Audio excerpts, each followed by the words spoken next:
सभी देशवासियों को किरण खन्ना की तरफ से नववर्ष की शुभकामनाएं।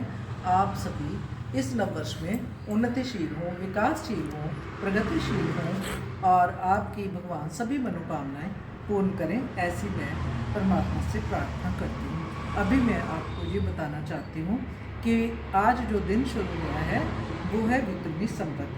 विक्रमी संवत 2082 आज के दिन शुरू माना जाता है और इसको नववर्ष के रूप में मनाया जाता है।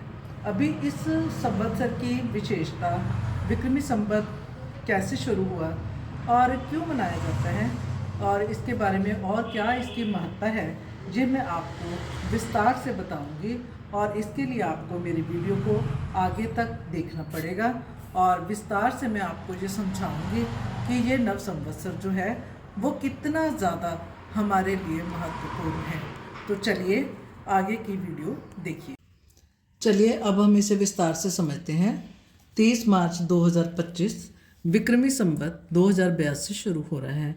ये चैत्र प्रतिपदा का शुक्ल पक्ष है जिसमें हम इस नववर्ष को शुरू मानते हैं। ये नववर्ष का शुरू जो है वो चैत्र प्रतिपदा शुक्ल पक्ष में इसलिए माना जाता है क्योंकि हमारे प्राचीन काल से ही जो लोग हैं वो ये मानते थे कि कोई भी कार्य जो है वो हम कृष्ण पक्ष में शुरू नहीं करते, क्योंकि कृष्ण पक्ष का मतलब होता है अंधेर और अंधेर में शुरू नहीं करते। तो हम कोई भी अपना अच्छा कार्य जो है शुक्ल पक्ष में शुरू करते हैं।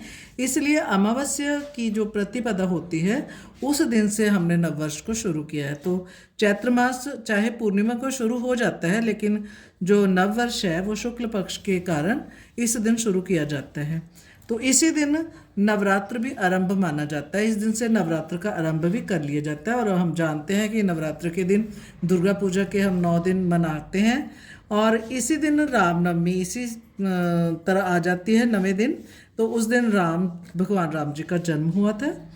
इसी तरह से हम ये जानेंगे कि ये जो विक्रमी संवत है इसको क्यों नववर्ष माना जाता है, क्यों इसको इतनी महत्ता दी जाती है। उसका कारण है कि ये सबसे सटीक गणना है। हम भारतीयों की गणितीय गणनाएं जो हैं वो सारे संसार में बहुत ही सटीक रही हैं, वैज्ञानिक रही। तो सबसे सटीक गणना इसे माना जाता है। इतनी सटीक है कि ज्योतिषीय भविष्यवाणियां भी इसके आधार पे, इस कैलेंडर के आधार पे की जाती हैं। ये कैलेंडर जो है ये चंद्र कैलेंडर है और इसके साथ साथ इसमें सौर कैलेंडर भी दिया होता है। चंद्र कैलेंडर का अर्थ है कि चंद्रमा की गति के अनुसार महीनों का आरंभ करना और कैलेंडर को महीनों में डालना। और इसके साथ साथ सौर कैलेंडर चलता है जिसमें कि सूर्य की गति के अनुसार, यानी हर संक्रांति को नया महीना शुरू होता है और हर संक्रांति के दिन सूर्य जो है नई राशि में प्रवेश करता है। तो सूर्य के यहाँ 12 राशियाँ होती हैं, इसी तरह से 12 महीने जो है वो मानते हैं। जो चंद्र कैलेंडर जो विक्रमी संवत का है, चंद्र कैलेंडर में 12 महीने होते हैं और पूरे साल कुल 354 दिन यानी कि 354 डेज माने जाते हैं। जबकि जो हमारा ग्रेगोरियन कैलेंडर है उसमें 365 दिन का साल माना जाता है। अब है कि 354 दिन का साल और 365 दिन का साल।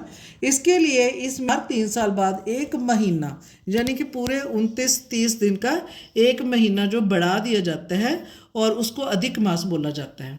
तो हर 3 साल के बाद चंद्र कैलेंडर में एक मास अधिक होने से ये जो गिनती है वो पूरी हो जाती है।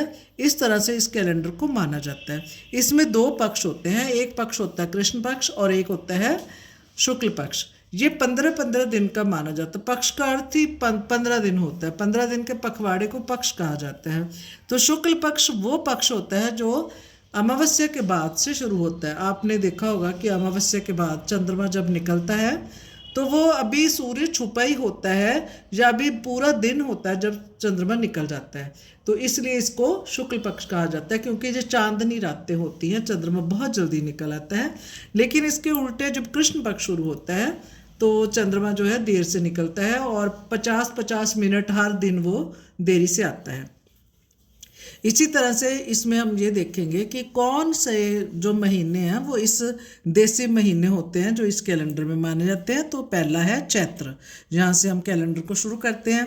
फिर आता है वैशाख, फिर आता है ज्येष्ठ, फिर आता है आषाढ़, फिर आता है श्रावण, फिर आता है भाद्रपद, फिर आता है आश्विन, फिर आता है कार्तिक, फिर आता है मार्गशीर्ष, फिर आता है पौष और फिर आता है माघ और आखिरी महीना होता है फागुन, जो अभी हमने पिछले दिनों मनाया है। फागुन जब होता है तभी ये पूर्णिमा आती है तो होलिका मनाई जाती है। तो ये कैलेंडर जो है, जो ये विक्रमी संवत का कैलेंडर है, जो विक्रमादित्य के समय से शुरू किया गया, जो कि हमारे ग्रेगोरियन कैलेंडर से 57 वर्ष 57 ईयर्स ये पहले चलता है। विक्रमादित्य के काल से इसको शुरू माना जाता है। इससे पहले भी ये कैलेंडर, ये गणनाएं चलती थी, लेकिन हमारे पास जो हमें मिलती हैं, क्योंकि इतिहास हमें बहुत सा नहीं मिलता है, जो मिलते हैं वो ये कैलेंडर है जो विक्रमादित्य का माना जाता है, जिसे चंद्रगुप्त दूसरा जो कि गुप्त काल में हुआ था, वो विक्रमादित्य की उपाधि को धारण करता है। तो उसके नाम पे ये संवत्सर शुरू किया गया और ऐसा माना जाता है कि उसने, जब उसके पास इतना अच्छा उसका राज्यकाल था कि उसके राज्यकाल में इतना ज़्यादा जब पैसा बढ़ गया तो वो राजा जो है वो सारे लोगों का कर्ज वगैरह माफ़ कर देता है, तो उसके नाम से संवत शुरू किया जाता है। ऐसा उस चंद्रगुप्त दूसरे के काल में हुआ था, जब से इसके नाम से, विक्रमादित्य नाम से ये शुरू किया गया। और विक्रमादित्य इतना वीर था, इतना महान था कि उसकी हमने बहुत सारी दंत कथाएँ, बहुत सारी कहानियाँ अपनी लाइफ में सुनी होंगी। इसी के कारण विक्रमादित्य का ये कैलेंडर जो है आज भी माना जाता है और इसको राष्ट्रीय कैलेंडर भी माना जाता है। तो अब हम देखेंगे कि इस दिन क्या क्या हुआ था जिस वजह से विक्रमी संवत जो है शुरू हुआ था। तो सबसे पहले है कि विक्रमादित्य का राज्याभिषेक हुआ था इस दिन, तो इस दिन नववर्ष के दिन माना। और उससे पहले जब ब्रह्मा ने सृष्टि की रचना की, तो ब्रह्मा ने सृष्टि की रचना भी इसी दिन से की थी, यानी कि इसी नववर्ष से की थी। और इस दिन जैसे ही हमारा जो अमावस्या होती है, अमावस्या को नया चंद्रमा, न्यू मून माना जाता है, तो हमारी जो रात्रि और जो चंद्रमा है वो नए माने जाते हैं। तो इस दिन से नवरात्रि शुरू होती है। और जब सतयुग का आरंभ हुआ था, युग 4 होते हैं, चारों युग में जो सतयुग जो है पहला युग है, उसका जब आरंभ हुआ था तो सतयुग का आरंभ भी इसी दिन से हुआ था और इसी दिन युधिष्ठिर का राज्याभिषेक भी हुआ था। और बहुत से त्योहार जो हैं, बहुत सी ऐतिहासिक घटनाएं जो हैं, वो भी इस पर आधारित हैं, जो इस दिन को हुई थी।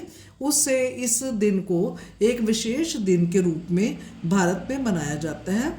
और इसके साथ ही सिर्फ भारत में ये विक्रमी संवत ही नहीं मनाया जाता नववर्ष के रूप में, बल्कि इसके कुछ स्टेट्स ऐसे हैं जहाँ पे इसको दूसरे नामों से भी मनाया जाता है, जैसे कि महाराष्ट्र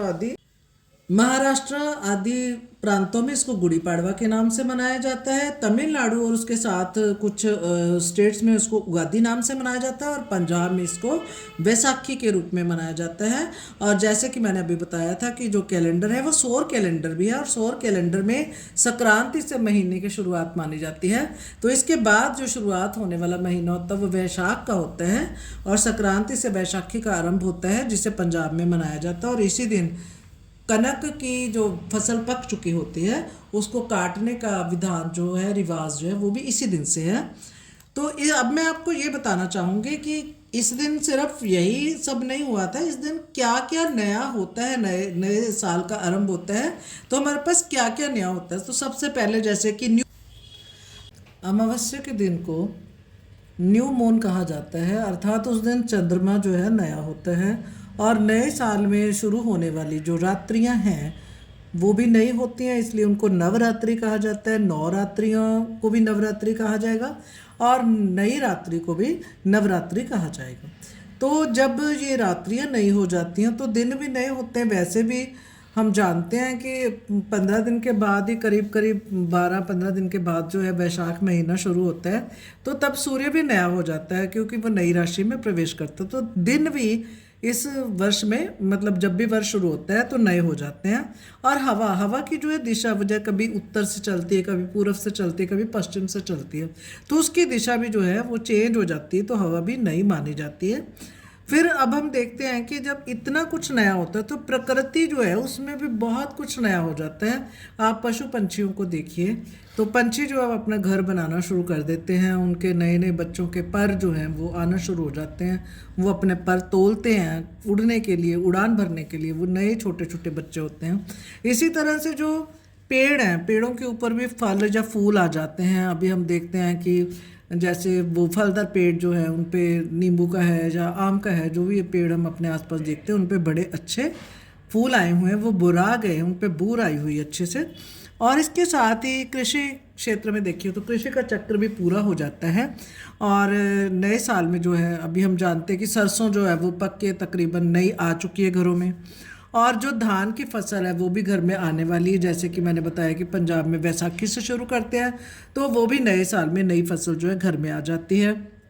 इसके साथ ही और जो सब्जियां हैं वो भी अभी सीज़न चेंज हो गया है, तो नए सीज़न की जो सब्जियां वो शुरुआत हो चुकी है। तो नए साल में सब्जियां फल भी नए आ जाते हैं। अभी हम देखते हैं, पहले हमें देखने में बहुत ज़्यादा संतरे और ये जो सर्दियों के फल हैं खजूर वगैरह दिखाई देते थे, लेकिन इन दिनों में हमें वो फल जो है मार्केट में बहुत चेंज दिखाई देते हैं। तो सब्जियां फल भी जो हैं वो भी नए आ जाते हैं। और इसके साथ साथ ही नया सत्र शुरू हो जाता है, बहुत सी संस्थाओं में नया सत्र शुरू होता है।